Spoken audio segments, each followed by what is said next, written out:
So we got this at the request of the Ikwerre Social Awareness Forum TV. So welcome to the Ikwerre Social Awareness Forum TV.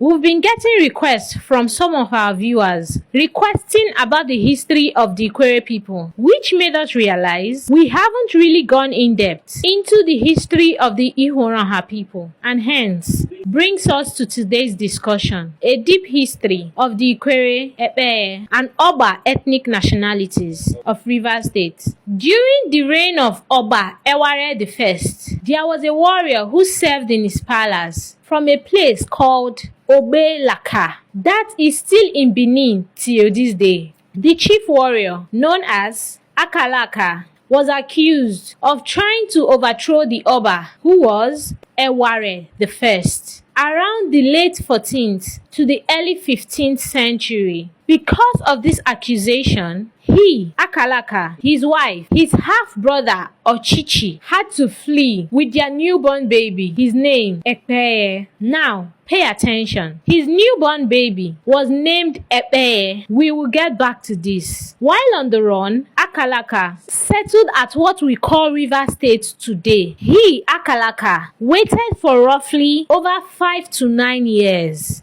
for his first wife from Benin to conceive again, but alas, she didn't, which was what prompted him to take a second wife from the Ndoni people. Now, pay attention. Ndoni is still in River State till this day, and this second wife from Ndoni bore him another son, which he called Oba, which is the Oba people, which is why they still call their kings Oba till this day. Now, pay attention. He now has 2 sons who would later be the founders of 2 ethnic nationalities in Rivers State, the Ekpeye ethnics and the Oba ethnics. Now, let's continue. God, in his infinite mercy, opened the womb of his first wife from Benin up again, and she bore him another son, which Akalaka called Ihoronha, or should I say, the Ikwerre people. Now, this is where the Ikwerres often get it wrong. You see, according to research, the Benins say the word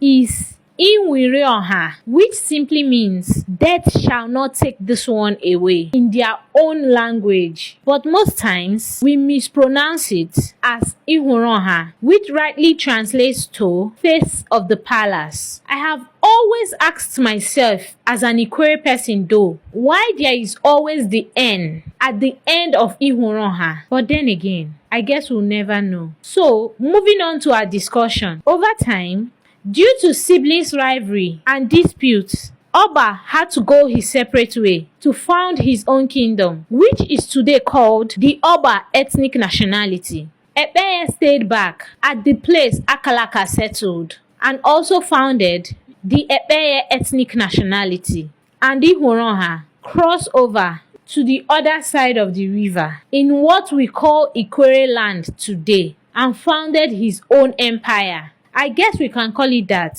since it is the largest of all 3 siblings. But here is the twist though. Ihoronha or Ikwerre is not solely made up of the descendants of Ihoronha alone. The brother of Akalaka, who also fled Benin by the name Ochichi, also founded some towns in Ikwerre land. And the 2 sons of Ekpeye also founded some towns in Ihoronha. So here is a breakdown of the founders of Ikwerre. The last sons of Ekpeye, which are Ekpe and Awala, crossed over to the other side of the river, known today as Ikwerre land, and founded the following towns. Ekpe founded Rumepe, Elele Alimini, Rumuji, Ndele, and some parts of Iba. Awala founded Isiopo and some parts of Iba too. Ochichi, the half-brother of Akalaka the Great, also moved to the other side of the river, known today as Ikwerre land, and founded the following towns: Elele, Omarelu, Ebeda, Alimini Isiopo, and Ihoronha. The 3rd son of Akalaka founded the entire remaining Ikwerre towns. So, roughly about 90% of Ikwerre land was founded by Ihoronha, Akalaka's 3rd son,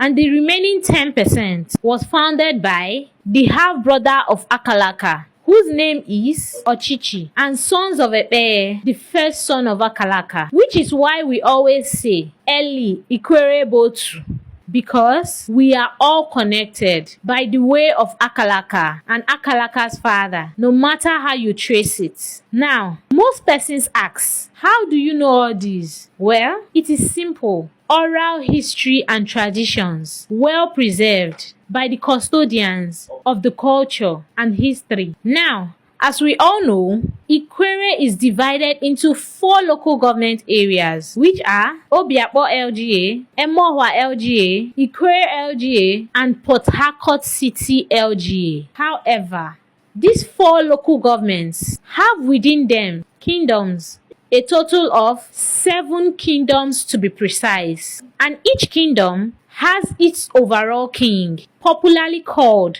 the Nyenwe or Yenwe Ali, and each kingdom have within them towns, which also has its individual chiefs, also called Yenwe or Yenwale as well. Give you a typical example. I am from Obiakpo LGA, but my kingdom is Akpo Kingdom. And in Akpo Kingdom, I am from Obogoro Town. And in Obogoro Town, I could be from Anaka or Umehinwa community. You never know. I am the very Reverend Dr. Fineface Ndubisi Aka, Justice of the Peace, Distinguished Service Star of River State. I'm from Eneka also. I'm from Rumesara Eneka. I'm from the royal family of late High Chief George Nanta Aka, the very Ezotuono, the first of Rumon Eneka, in Obio Abo local government area. We have seen right there on the social media the various responses of people regarding the election of one of our opinion leaders here in Eneka to be the President General of Ohaneze Ndigbo in the current leadership dispensation. It didn't come to me as shock because I know that some of us were approached for that position. Actually. Some of us were approached for that position. And many will be hearing that for the first time. I remember we were approached to come for that position, but we had to decline because there is a line of thoughts of the Rohaman that in terms of our historicity and that is known to us. And so when we later would hear that this is what has happened, and that most especially that one of us in Eneka here had accepted to be made or accepted the election result to be the President General, for us it's like a bang from the blues, because we've never heard of such organization here in Eneka community. We haven't. We have heard about people, certain Igronha people here and there who had accepted to be members of Ohaneze. You know, it didn't make any impact. It didn't make any impact. But this comes with a very heavy impact. I'm glad the immediate, instantaneous response that has come from the various Igronha leadership group, like ikwerre had to meet and had made a public statement with regards to that, excising Iroha from whatever thing Ohaneze is doing. No matter what the agenda is all about, the Iroha man has said no to it, and by the statement made by ikwerre is like, we are not Igbos, because that is what is being expressed. We have met a few people since after the 10th of January that are now saying, yes, we are saying that Ikwerre people are Igbos. Can you now see that an Ikwerre man has become Ohaneze Ndigbo President General, which is the topmost office in that organization? And we are to hear for the first time, especially in Eneka here, that we have an Eneka son who belongs to Ohaneze Ndigbo. We never had that one person ever belonged to Ohaneze Ndigbo, talk of being an officer in Ohaneze Ndigbo until this development. And so for me, I think I stand where the Ikwerre people are, and that's actually when I said to them, when the overture was made, is that, sorry, we will need to listen to the elders of Igronha, because we have a different historiography, we have a different historicity. And so we cannot therefore be saying that an Igronha man is President General of Ohaneze Ndigbo worldwide. We have ikwerre. And so every Ikwerre person is part of ikwerre. Whether you are registered there or not, ikwerre speaks on our common behalf. And we are glad. Concerned Eneka people have also expressed their opinion, have expressed their opinion with regards to that, and have promised that they stand with ikwerre.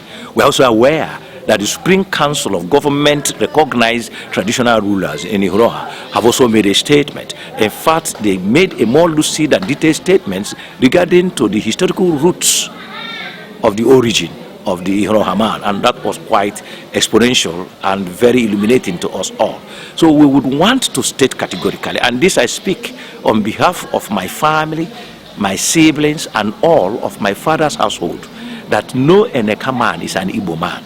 We have had Igbo settlers among us. We have had people among us who married Igbo people. So we have them. We share a lot of things in common because of common interaction.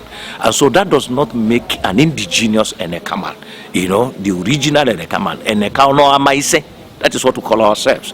The very 5 families that originated Eneka from Eleka, our primary ancestor, a son of Apara in Obiapo local government area.